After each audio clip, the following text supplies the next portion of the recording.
I still remember the bing. One message, 9 words, delivered like a bullet.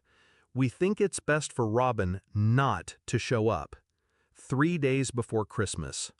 Silence followed, then the chorus of approval. A thumbs up from my sister, another from my brother. Even my aunt, the woman who once swore she loved me like her own child, joined the execution line with a cartoon gesture. And I sat there, staring at the glowing screen, realizing my family had just voted me out of existence. I didn't cry, I didn't beg, I typed 6 words instead. Good, but you won't see me either.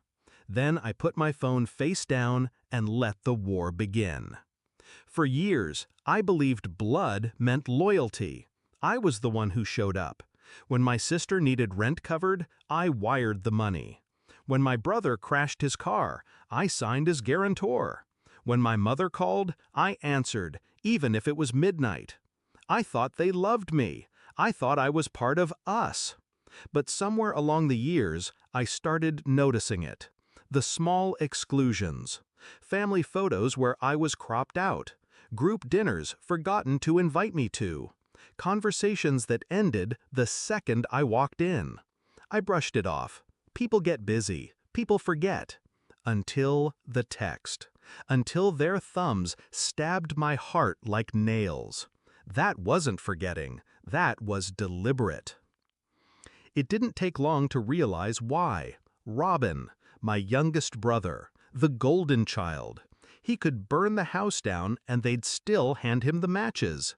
His debts? Paid. His failures? Excused. His insults? Laughed off like jokes. And me? The disposable one. The one without children. The one with time to spare. The one who always bent so they didn't have to. Christmas wasn't about family, it was about protecting him. Keeping the spotlight untarnished. And I was the shadow they wanted erased. That night, I sat in the dark with a glass of wine, phone buzzing with notifications I refused to read. For the first time, I felt nothing. No grief, no longing, just clarity. They thought cutting me out would break me, but cutting me out freed me. They wanted Christmas without me? Fine, but they'd learn what Christmas looked like without my silence. I didn't shout, I didn't argue, I planned. Step 1, I stopped paying. The quiet contributions I made, the bills I covered, the repairs I funded, the emergencies I solved, they vanished overnight. My sister's car insurance lapsed. My brother's phone bill went unpaid. My parents' unexpected expenses remained just that, theirs.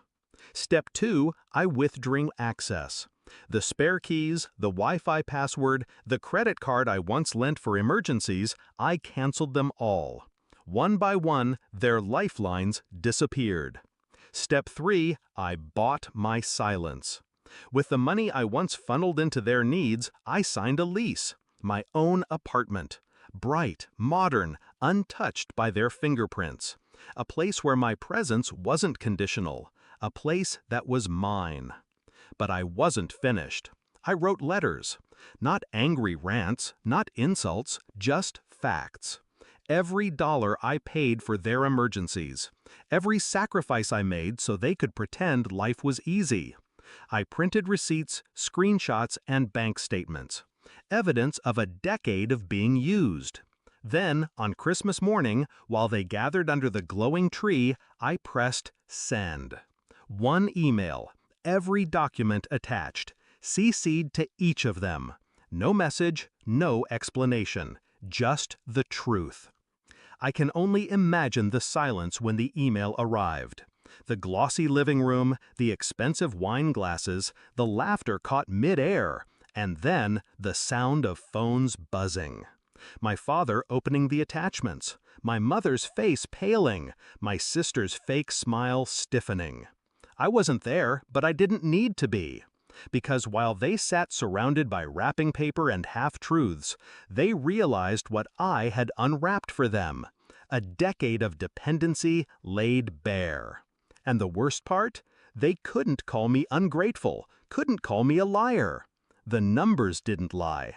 Their golden child, their chosen favorites, had never carried them. I had, and now I was gone. That night, I sat in my new apartment, lights off, candles burning, silence wrapping around me like a gift. I thought about the group text, the thumbs ups, the smug certainty that I'd take their cruelty, bend again, crawl back for scraps of affection. But I didn't. They wanted me gone. Now they had their wish. And yet, something told me their Christmas feast tasted bitter. Because for the first time, they couldn't lean on me. For the first time, they had to face the truth. They hadn't banished the weak one. They had lost the strong one.